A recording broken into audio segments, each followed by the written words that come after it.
سلطان صلاح الدین ایوبی کی قسط نمبر 88 میں آپ دیکھیں گے ابراہیم کو اس کے سپاہی آ کر بتاتے ہیں کہ دشمن دروازے سے داخل ہو چکا ہے۔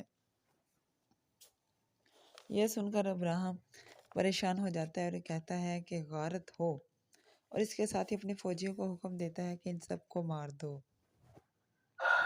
لیکن اس دوران صلاح الدین ایوبی اپنے فوجیوں کے ساتھ قلعے میں داخل ہو جاتا ہے۔ چونکہ داخل تو وہ بہت پہلے ہی ہو چکا تھا، اب وہ ابراہیم کے سامنے آ جاتا ہے اور اس کے ساتھ اس کے سپاہی بھی موجود ہوتے ہیں۔ صلاح الدین ایوبی ابراہیم سے کہتا ہے کہ تمہارا کھیل ختم ہو چکا ہے، اب کوئی فائدہ نہیں۔ صلاح الدین ایوبی اور ابراہیم کے فوجیوں کے درمیان جنگ چھڑ چکی ہوتی ہے۔ چونکہ اس وقت ابراہیم قلعے کی چھت پر موجود ہوتا ہے، لڑائی کے دوران ابراہیم زخمی ہو کر چھت سے گر جاتا ہے۔ صلاح الدین ایوبی اس کو چھت سے گرا دیتا ہے۔ اگلی قسط کے اگلے سین میں آپ دیکھیں گے کہ امیر مودود جنگ ہار جاتا ہے اور غصے میں برنارڈ کی طرف جاتا ہے اور کہتا ہے کہ میں تمہارا سر تن سے جدا کر دوں گا، کیونکہ خونی برنارڈ جنگ کے دوران وہاں سے بھاگ گیا تھا اور اس نے امیر مودود کا ساتھ نہیں دیا تھا۔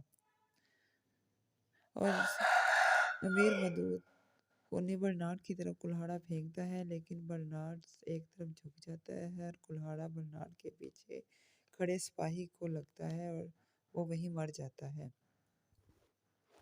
دوسرے سین میں آپ یہ بھی دیکھیں گے کہ کارا تیغن برنارڈ اور امیر اور دوسرے اتحادیوں سے علیحدہ ہو جاتا ہے اور وہ مسکراتا ہے برنارڈ کے پاس آتا ہے اور کہتا ہے کہ خونی برنارڈ کیا ہوا؟